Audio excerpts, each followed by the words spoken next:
Hello and welcome to Peston on Sunday. Coming up, the Shadow Chancellor, who some see as the architect of Labour's revival, John McDonnell. One of Theresa May's closest cabinet allies, Chris Grayling. One of her greatest Tory critics on Brexit, Lord Heseltine.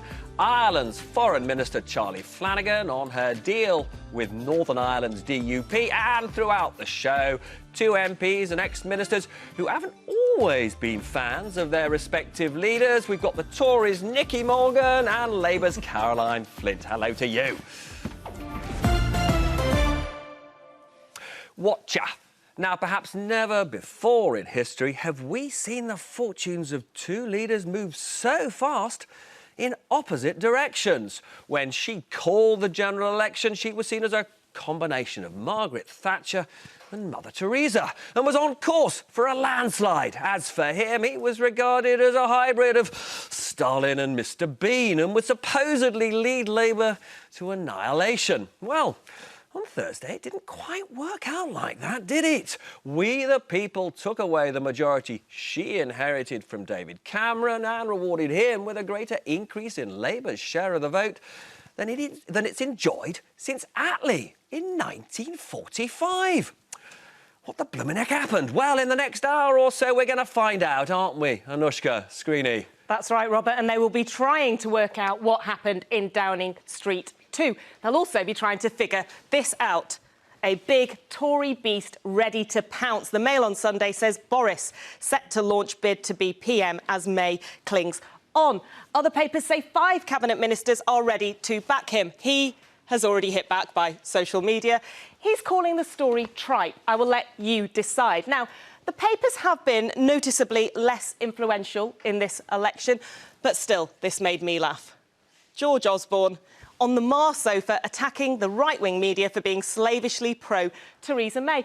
I'm not sure he was always attacking them for being slavishly pro-Tory. Now, elsewhere in the papers, people talking about that haggling between the DUP and the Tories. The Sunday Post, which has a big circulation in Northern Ireland, says Tory pension cuts are dead in the water. I suspect that some Tory MPs will be lapping that up. Now, usually, after an election, all eyes are on the losing leader to see how long will they last? So let's have a look what's happened before. William Hague was itching to get out of the blocks in 2001. 4 hours on, he announced he was going to go. This lot waited till lunchtime to make their announcements. Michael Howard, Ed Miliband, John Major said he was popping off to the Oval to watch some cricket. No such luck for Gordon Brown. 5 days he was dubbed the squatter in Downing Street while those coalition talks went on. But Neil Kinnock, when he improved Labour's position, stayed on for 1,768 days. Now, very hard to say who won and who lost this one, but I think we can all agree it was a bad night for the Prime Minister. And judging by today's press, I would say that her time may be running out. But as for Jeremy Corbyn, he might have come second, but most people think a spectacular night, lots of MPs backing him, and for that reason, I'm going to let this clock keep on ticking. Robert. Thanks, Anushka. Well, I'm delighted to be joined by Nicky Morgan, Caroline Flint. Nicky, if I could start with you. Chief Whip over in Belfast trying to negotiate some kind of arrangement with the DUP to keep Theresa May, your party, in power. What do you feel about being propped up by the DUP? Well, I think we were going to unravel this in the programme. It's been an extraordinary, just over 48, well, a bit more than that, hours now. And I think the Conservatives are the largest party. The Prime Minister is absolutely entitled to form a government. And I think it's right that we're exploring with a party whether that can be made to work. I think a lot of Conservative MPs, myself included, would understand a confidence and supply agreement. Anything more than that, some sort of formal agreement or coalition agreement, I think so you'd be opposed to a formal coalition with the DUP because of their attitudes to certain issues? Yes, I mean, look, I'm a former Equalities Minister and I've been on the front page of the Observer this morning saying that I think anything that allowed us to, or encouraged us to water down our equalities policies as a party would be a non-starter for me and for others.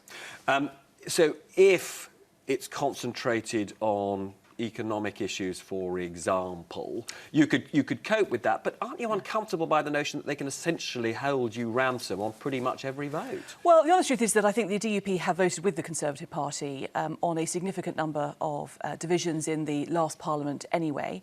I think these things are negotiated or can be on a vote-by-vote basis. You're right, budgets, Queen's speech, particular issues. You know, I just do not detect the appetite in the country for another election. And I go back to what I say, the Conservative Party, despite everything and what Anishka's just said, you know, we did get the largest, over 40%, 43% of the vote, 13 million votes. We are the largest party, and I think it is now time to get on with governing. If you look at what... Good effort there, Nikki. It's a nightmare for the Tories, I think, this. Well, there was progress for Labour, amazing progress, some would say, up from 30% of the vote to more than 40% of the vote. But you're not in power. That said, a majority of people did vote for parties that broadly have the same economic outlook as you. Do you think Jeremy Corbyn should be exploring alliances with the other parties as a possible route to power without an election? Well, I think, you know, this government, the Tory government that's trying to cobble together this coalition, it is a nightmare for them because there is no certainty. And of course, in this situation, we've got the Queen's speech coming up. We know that a number of our policies were very popular with the electorate in all sorts of constituencies up and down the country. So we're quite right to be saying that we'll be holding up an alternative Queen's speech for next week. And if that means, you know, during the course of this Parliament, that on certain issues, like, for example, if the Tories want to follow through on getting rid of winter fuel allowances or unlocking the triple lock, all these things, then we'll be seeking support across Parliament to make sure that doesn't happen. And to be honest, I don't think it will happen because I think there'll be enough Tories like Nikki on the back benches, and maybe she'll go on the front bench to stop it happening as well. But this is a nightmare for Theresa May because it certainly wasn't the way she set out. We've got so much to pick up on throughout the programme, and of course I will be coming back to you. One very quick question. You were a critic of Jeremy Corbyn. You were wrong, weren't you? I think I did underestimate, actually, Jeremy, in the campaign, and there's quite clear, looking at the results, and there's lots of different stories here. They'll be writing books about this for forevermore. But actually, you know, he did, I think, in terms of both his leadership bid, but also as the leader of the Labour Party, make the point that how you can galvanise young people. And there's one thing for sure, that certainly did happen. Lots of reasons for that. I think Jeremy has an appeal there, but I think there was a great deal of hostility from those young people. Let's come back to that in a few minutes. There'll be more from Nikki and Caroline very soon, but now it's time for our first interview. And today I'm joined by the Shadow Chancellor, one of Jeremy Corbyn's closest confidant. Very good to see you, John McDonnell. John, first of all, if I could just start with where you go in Parliament now. On Friday morning, you were talking in pretty explicit terms about how you thought you could end up in power even without a general election. How would that work? Well, we put forward the proposal, which is nothing special, as forming a minority government. Which would mean basically that we would set out our policies based upon our manifesto, form a government on that basis, put them before Parliament, and it's exactly as Caroline was just saying. Do you think there's any chance of that happening? Well, I think the Conservatives are in such disarray, and any form of relationship with the DUP is bound to be inherently unstable. And I think what the country's looking for now is a government that will lead them on the basis of facing up to the challenges that we set out in our manifesto. And just to be clear, you really don't want to have negotiations with the SNP or the Liberal Democrats about a more formal alliance? No, no deals, no coalitions. It's better for us to say, look, this is our manifesto, this is what we want to implement, honestly and straightforwardly, and put that before Parliament. We'll do that. What worries you about a more formal Because I think the electorate want to vote for a party and they want that party in government. They don't want backroom deals, etc.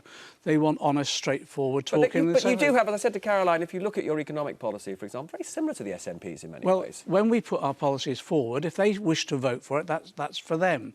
But there'll be a whole range of issues in this coming Parliament. Exactly as Caroline has said, we'll be putting forward our policies. And if we can secure a majority for that, which I think we can on many of them, so much the better. But it would be better if we were in government to do that. Now, I cannot see,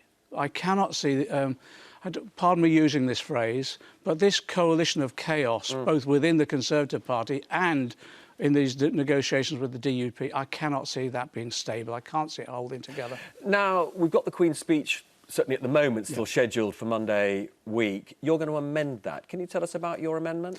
Still discussing that, and we'll be consulting colleagues across the Parliamentary Labour But what Party. territory will it be in? Well, what we'll do is we'll try to extract some of the main elements of our manifesto and present that as an amendment to the Queen's speech.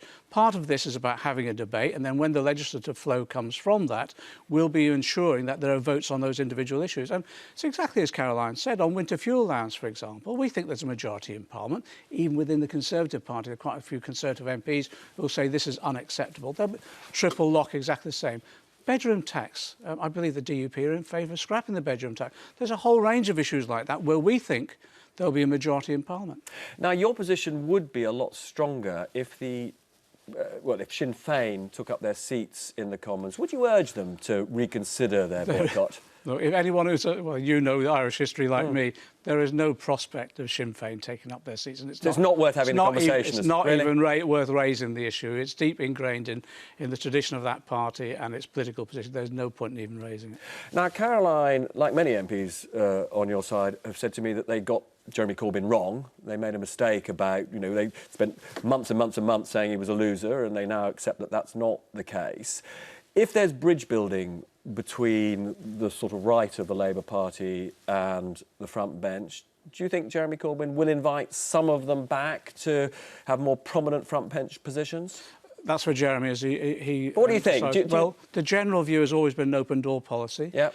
We've wanted people work with us all the way along. And I just quote Caroline again, good example. The work that she did on taxation was superb. Amending legislation, drafting it up from the backbenches, working with us. It's that sort of work and cooperation that we want to continue on.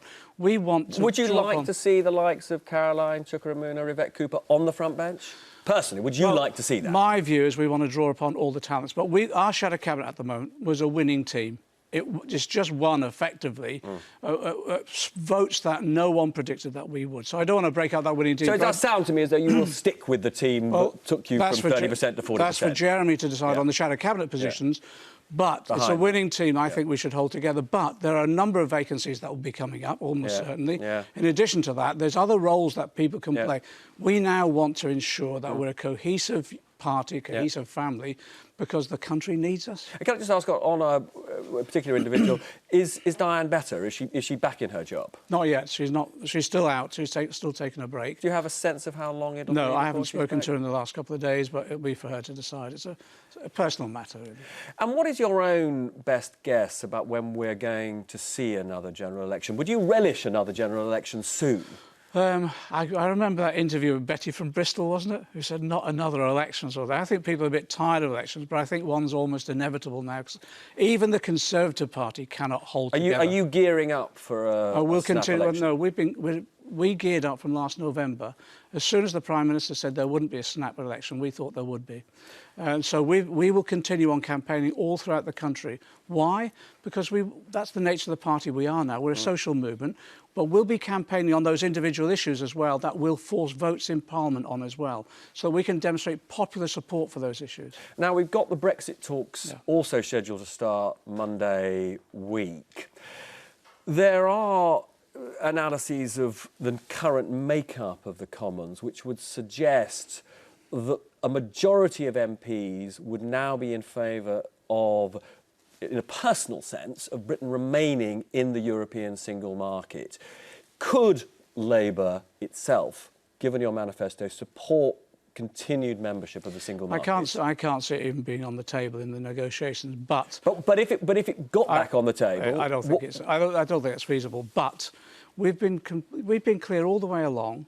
Ours is a jobs first Brexit. Everything we can do to protect our economy, that must mean tariff-free access to the single market. That's going to be. So you would, just to be clear on this, because I think people. I think this is very important to people. You would support the Prime Minister if Theresa May remains Prime Minister during these talks. You would support her in her determination to get us out of the European single market. Well, let's be clear. We're respecting the decision of the referendum. We are Democrats. We're respecting the decision. Yes, but the decision was about leaving the EU. It wasn't about leaving the single market. I think people will interpret membership of the single market as not respecting that referendum. However, what we're saying very, very clearly, we had the contrast in this general election was here we had a Conservative Party going for a race to the bottom Brexit and undermining our economy.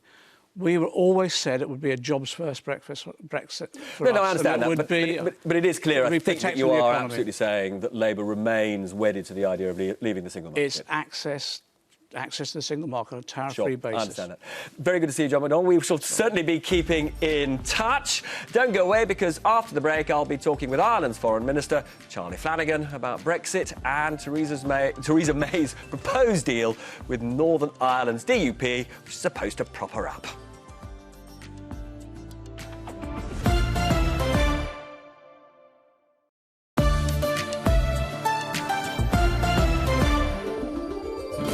Welcome back to Peston on Sunday. I'm delighted to be joined from County Laois by Ireland's Foreign Minister, Charlie Flanagan. Mr Flanagan, thank you so much for joining me this morning. As you know, Theresa May's chief whip is currently in Belfast trying to negotiate some kind of alliance with the DUP. Do you have concerns that such a deal could threaten the, long sought-after peace and stability of Northern Ireland? Well, this is the stuff of politics, and it's not only the Chinese that are living in interesting times. We obviously have got to acknowledge the very close result in the election. Yes, I understand that moves are afoot to establish a deal between the Conservative Party and the DUP. I don't think, mind you, it's going to be done on Sunday, because I don't believe the DUP will do deals on Sunday. But I do believe it's important that we've certainty. And our perspectives here and our priorities here in Ireland, having watched closely the situation for the past year now after the referendum, our priorities are to ensure that there is as close as possible a deal between the UK and the EU, having regard to the very severe consequences and severe adverse consequences of the UK leaving the European Union. These adverse consequences on us here in Ireland. And of course, you quite rightly advert to the situation in Northern Ireland, where there hasn't been a functioning executive or governance now since before Christmas last year. So it's important, yes, that the negotiations take place, and of course we will be anxious to ensure that whatever the result of these negotiations doesn't in any way adversely impact on our unique circumstances here in Ireland, with particular reference to our peace process. Well, exactly, because the Good Friday Agreement does talk about the rigorous impartiality that both the Irish government and the British government are supposed to have as guarantors of that agreement. And some would say any deal with the DUP would rather undermine that rigorous impartiality on the Westminster side. Well, not necessarily the case, and of course it remains to be seen what the nature of that deal is. But this is an issue that I did address evening before last with Secretary of State James Brokenshire. Right. I look forward to meeting with him again tomorrow if his appointment is reaffirmed. But yes, I think it's an important issue that you raised, the objectivity of both governments, and both governments working strictly in accordance with our legal responsibilities under the Belfast Agreement. Irish government as co-guarantor, indeed British government as co-guarantor. Now, you are firmly committed to maintaining an open border. As I understand it, the DUP are firmly committed to maintaining an open border between the Republic and Northern Ireland.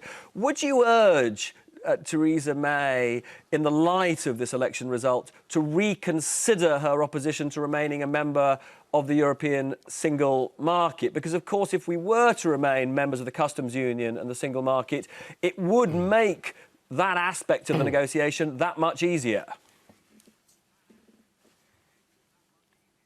Yeah, I'm a neighbouring foreign minister. My interest is in our own strategic priorities and the maintenance of an open border, the insurance that nothing happens in the context of a withdrawal of the UK from the European Union that will adversely impact upon the very fragile peace process and the very fragile political situation in Northern Ireland that everybody is aware of. So I want as close as possible a relationship afterwards between the UK and the European Union. I accept that the UK is leaving the European Union. I speak regularly to my colleague Boris Johnson. He attempts to reassure me by saying we're leaving the European Union, but we're not leaving Europe. So that leads me to believe that as close as possible a relationship is something that is in the best interest of the people of the UK, is in the best interest of the European Union, and is most certainly in the best interest of the people of Ireland, having regard to the closely entwined circumstances between our respective jurisdictions, our common travel area,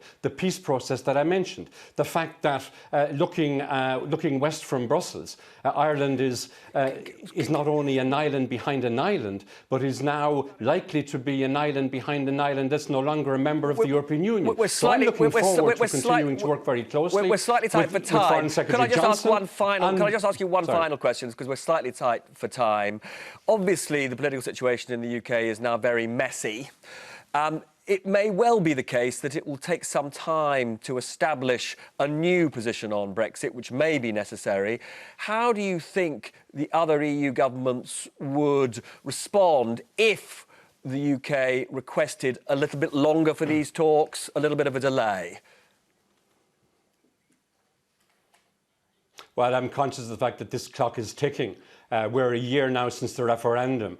We lost some time over the last 7 weeks during the general election campaign. Europe is ready to start these negotiations. Ireland is ready to sit with our 26 EU colleagues and commence the negotiations, because uncertainty is the enemy of stability and uncertainty is the enemy of business. So you'd be against the delay?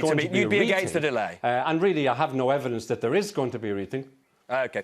Look, very nice. We're ready to roll. My understanding from all of my EU colleagues is they're ready to roll. But there's one thing I do want to say, Robert, in that it has been said that Europe wishes to punish the UK. I see no evidence of that. I see no intention of that. What we need to do is to commence this process in a constructive and orderly manner, in a spirit of goodwill and in a spirit of ensuring that a good deal is done for all our people.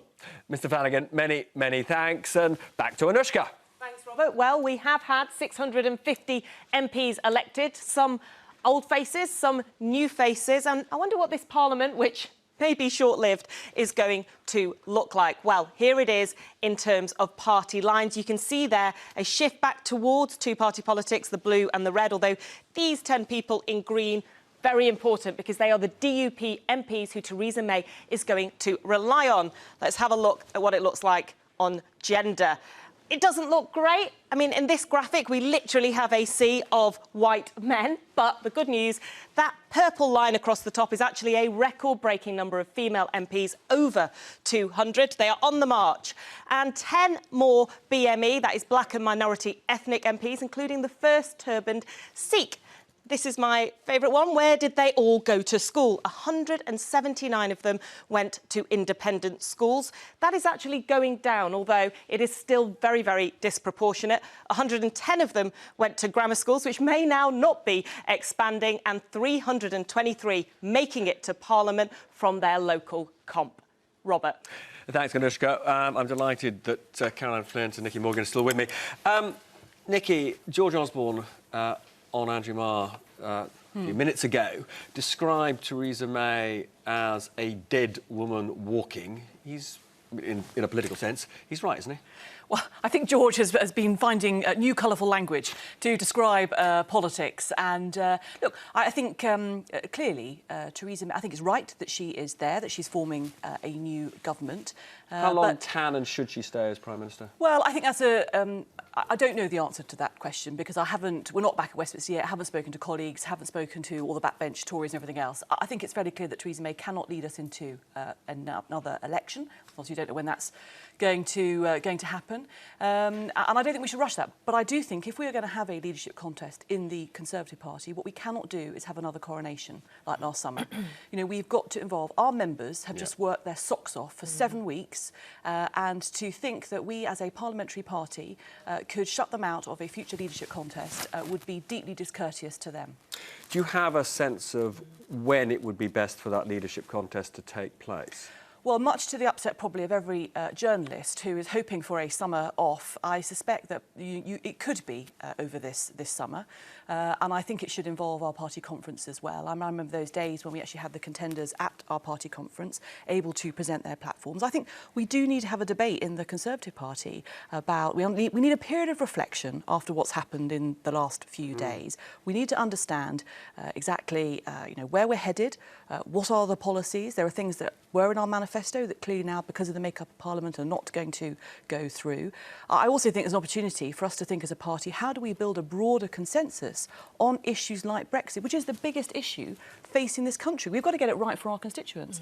And I think there is an opportunity to say, what can we do to build a consensus across the House of Commons? We're not going to involve... No one's ever going to sign off on it. We're not going to get all MPs agreeing on everything. But I think, actually, the result really from last week is the electorate saying, you know what, we're not terribly impressed with any of this, and we want you to get on and work together, to get this big issue of Brexit right. And so, just to be clear, your view is that Theresa May was right not to have resigned immediately, yes, but you see her prime ministership as a temporary period now to smooth the way for a new leader that would take you into the next election.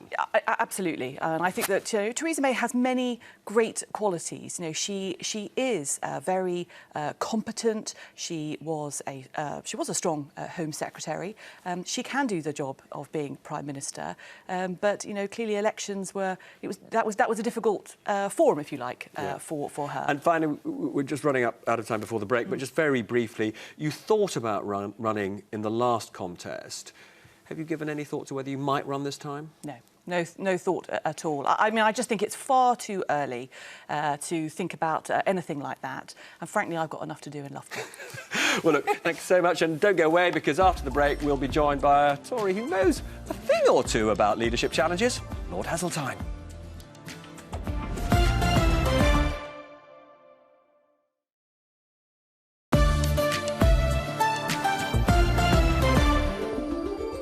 Welcome back to Peston on Sunday. I'm delighted to be joined by the grandest of Tory grandees, Michael Heseltine.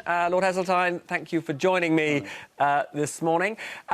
Nicky Morgan, former Cabinet Minister, a Tory colleague of yours, has just said to me that she thinks it is inconceivable that Theresa May could lead the Tory party into the next election. Do you agree with that? Sorry, I didn't hear the question. Who could lead it in? The current Prime Minister, Theresa May, it's inconceivable, she says, that she could lead your party into the next election. Well, I think that's true.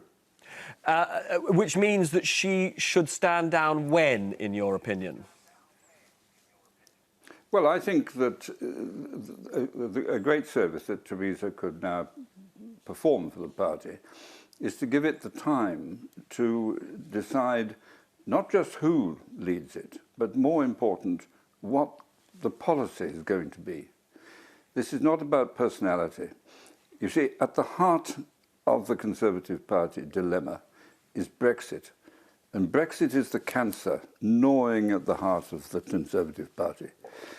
Unless they address that, we are in a very difficult situation where it is conceivable that the next election will put Jeremy Corbyn into number 10 Downing Street. How long do you think that process of establishing a new policy position and finding a new leader needs? Look, I'm not so preoccupied with the urgency of that as getting it right.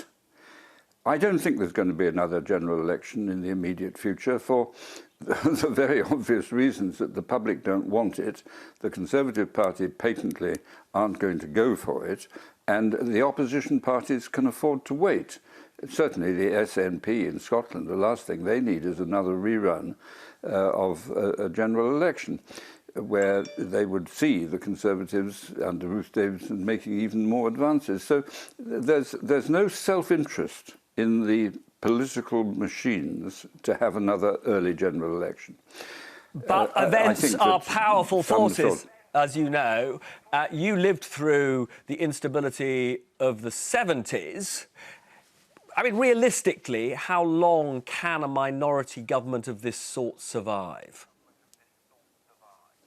I would have thought 2 years, and that's chilling, because what does it mean? We know that the economy is not doing well.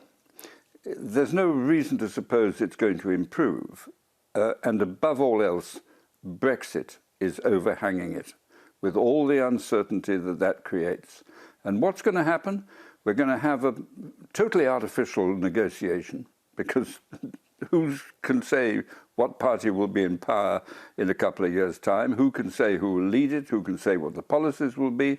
But what we do know is that if the 2-year negotiations take place, the outcome will be around about the time of the next election, the likely time.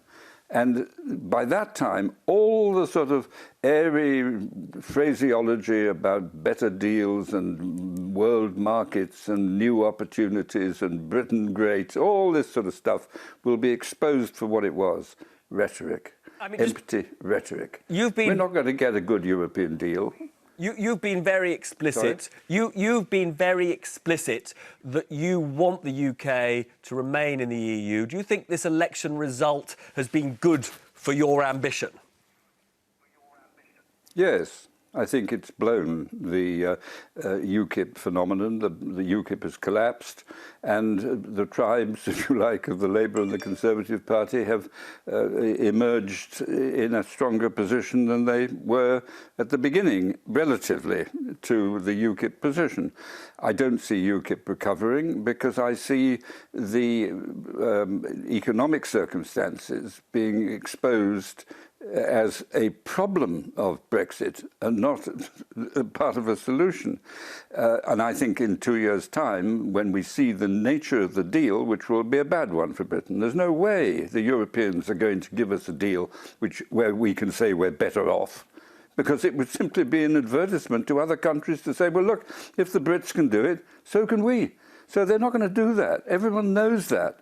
So you're going to get a declining, deteriorating or stagnant living standards for a couple of years, the controversy of Brexit, an outcome which is patently not in Britain's self-interest, and then a general election. Michael Heseltine, as always, a pleasure talking to you. And we'll speak again soon, I'm sure. But first, over to Anishka.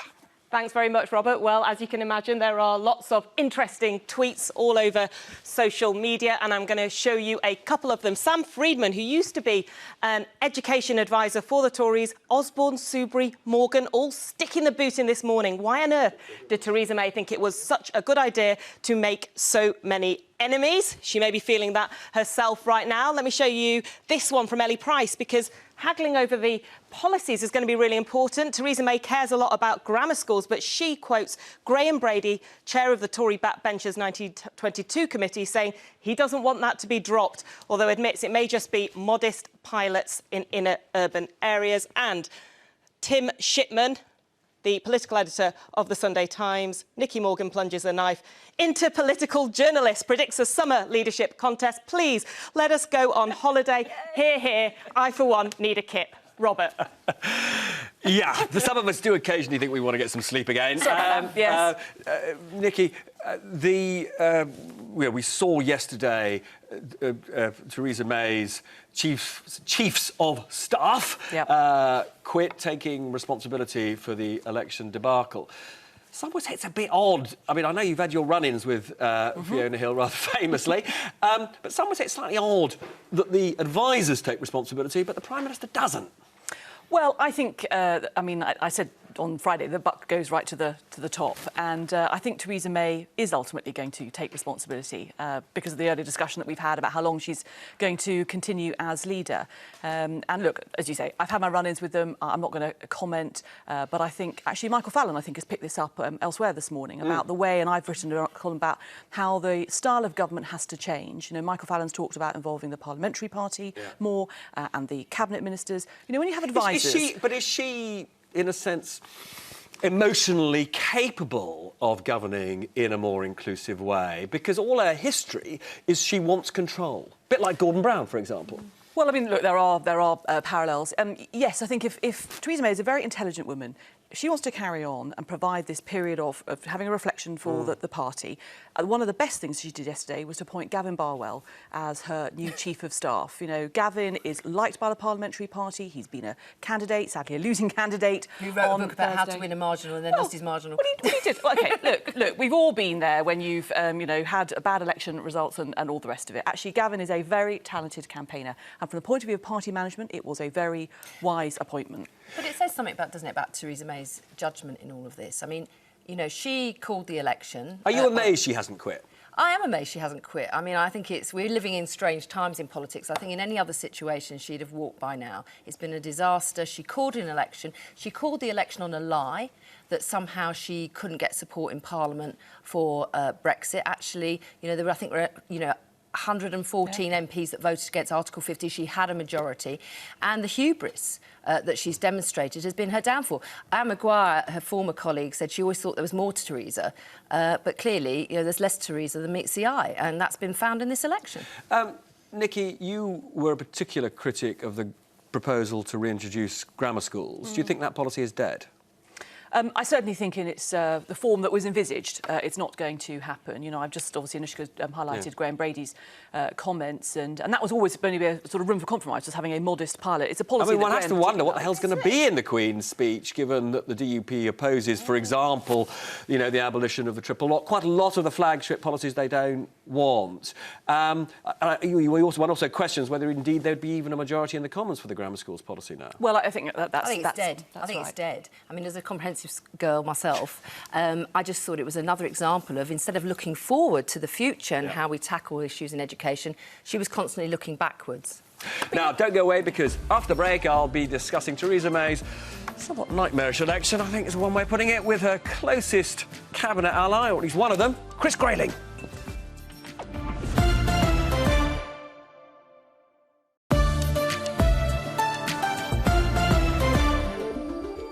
Welcome back to Peston on Sunday. I'm delighted to be joined by Brexit-loving Chris Grayling, still in the Cabinet. We think, when will you know what your job is?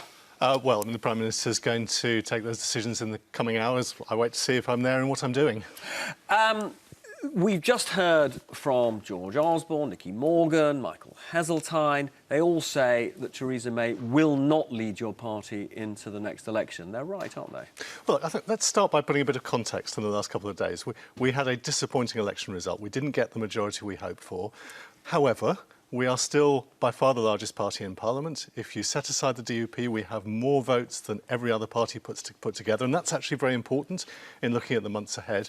The Labour Party... But nobody's arguing the constitutional, you know, normal approach, which is that the largest party tries to form a government. I'm asking a separate question, which is, given that this was a humiliation for Theresa May, very influential people within your party just say not possible for her to take you into the next election. Well, looking ahead to the next election is a long-term horizon, I hope and believe. The reality is we have a job to do now. The Brexit negotiations start in 9 days' time.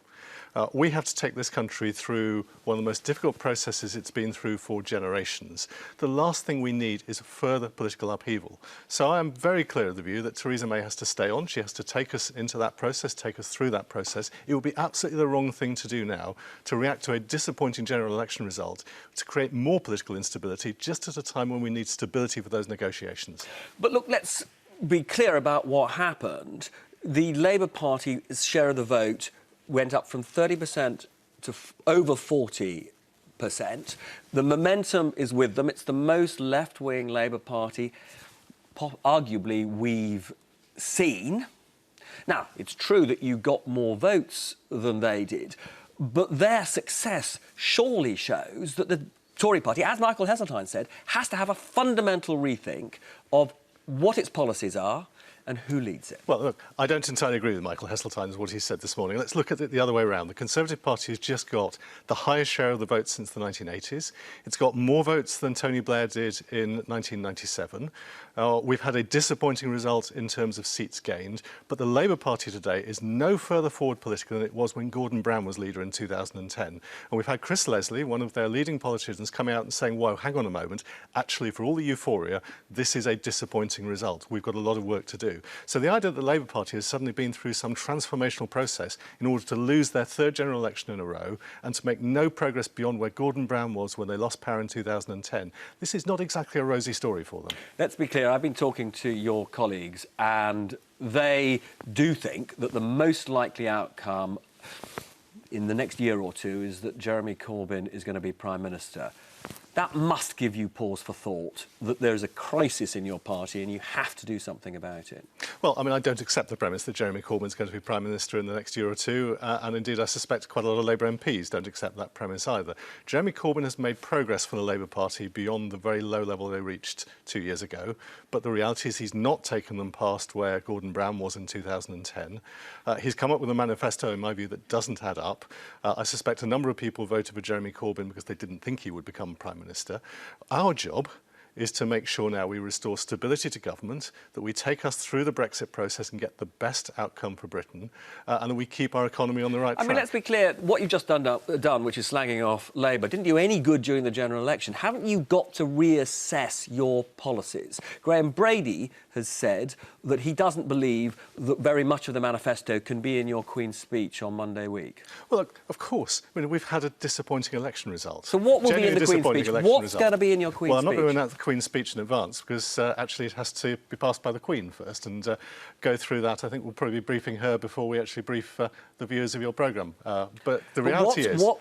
But plainly, I mean, we talked about grammar schools. There's no possibility of grammar schools being in your Queen's speech, is there? Look, in terms of the election campaign, we have got to learn lessons. We've got to look at why we didn't achieve the majority that we would have wanted. It is true our vote share went up very substantially, but of course we've got to learn lessons. And we've also had the real disappointment of a number of very good colleagues losing their seats. I feel desperately sorry for them. Good people who didn't deserve to lose. It's one of the consequences of shifts on a national stage that good people lose their careers. And of course, you know, we're not going to start saying all is fine, nothing needs to change. Of course, we have to think things through to learn the lessons. But it's also our job now to deliver stable government through the Brexit process. The negotiations start next week. The one thing this country does not need now, and those negotiations do not need now, is further political instability. Your colleague Michael Fallon has said that the Prime Minister now has to govern in a more cooperative way, both of the Cabinet and MPs. Is she capable of that? I'm absolutely confident she is, and he's right. It is essential that we do that in a hung parliament with a minority government, in an arrangement where we will have some form of arrangement with the Democratic Unionists. Well, it's not done, the deal, let's be clear. But of course, we've got to operate in a different way to the way you operate if you've got a majority government. That's just a given in Parliament. You must be very uncomfortable that a minority party with very clear sectional interests can hold you to ransom on every vote. Well, look, the first thing to say is that the nature of the current Parliament, as selected by the people of this country, is such that the Democratic Unionists hold the balance of power, whoever's in power. The reality is we have got today more seats put together than all the other parties put together. Except for the Democratic Unionists. So they are in a position where they are the people who hold the key to the waterline. We have often worked alongside them in the past. We've voted in the same division lobbies on very many occasions. We have reached the outline of an agreement with them. It's not going to be a full coalition, but they, like we, want to ensure that this country has stable government going through the EU Brexit negotiations. It is the most important thing on our agenda. Now, the DUP are absolutely clear that they want an open border with the Republic. George Osborne made the blindingly obvious point that if you make any kind of arrangement with the DUP, that means that Theresa May's view that no deal is conceivable, that no deal is better than a bad deal, that's blown up. You have to now have a deal with the rest of the EU, don't you? Because, as I say, you won't be able to have any kind of arrangement with the DUP. Well, we've had a common travel area with the Republic of Ireland since it became independent in the 1920s. I don't envisage that changing. None of us want to see that change. None of us want to change the way in which people can move from north to south. We're not entering the negotiating process, and nor is anybody, I think, on either side with a view to changing that. So let's be positive about the belief that we can secure a sensible working partnership with the European Union for the future. It's in their interests, it's in our interests, it's certainly in our interests and the Republic of Ireland's interests, and we're going to achieve that. But sorry, just to be absolutely clear on this point, can she stick to the position that no deal is possible? Well, my view is straightforward. We've had the common travel area since long before we joined the European Union, and I see no reason for that to change. But this is not just about the common travel area. This is about customs checks. This is about, this is about movement between North and South, which is different from the common travel area between Northern Ireland and the UK. I mean, they're related issues and they're both important. Look, I'm absolutely confident that we're going to reach a sensible agreement, and we're starting these negotiations with a positive view, with a desire to maintain a proper, good, deep partnership with the European Union for the future that reflects what this country has voted for, but actually what also reflects what's in our mutual interests on both sides of this negotiation. If I could just bring in Caroline and Nikki, do you think that it's remotely possible for the Prime Minister to sustain a position that we could have no deal? I think it'd be very difficult. I can't see there'd be a majority for that in the way the House of Commons is currently constituted, and I don't think that's what people would want. But I do accept that Brexit is going to happen. I think that's actually what we all have to do on the doorstep. Do you accept that, Caroline, that Brexit is inevitable still? Yes, I do. And when you heard John McDonnell, though, say that Labour is wedded to exiting the single market, do you agree that that is where Labour should be? Well, I don't agree, and I've said this before, that we can leave the European Union and be the same membership of the single market, but there's a lot to play for. Unfortunately, I've got to cut us off because we're running out of time. That's it for this week. Thanks to all my brilliant guests. A huge thank you to Anushka for being so wonderful over the past couple of months, and to The Guardian for lending us to her. We live in a weak and wobbly time, I would say, so goodness only knows what we'll be talking about in 7 days when Allegra will be back. See you next week.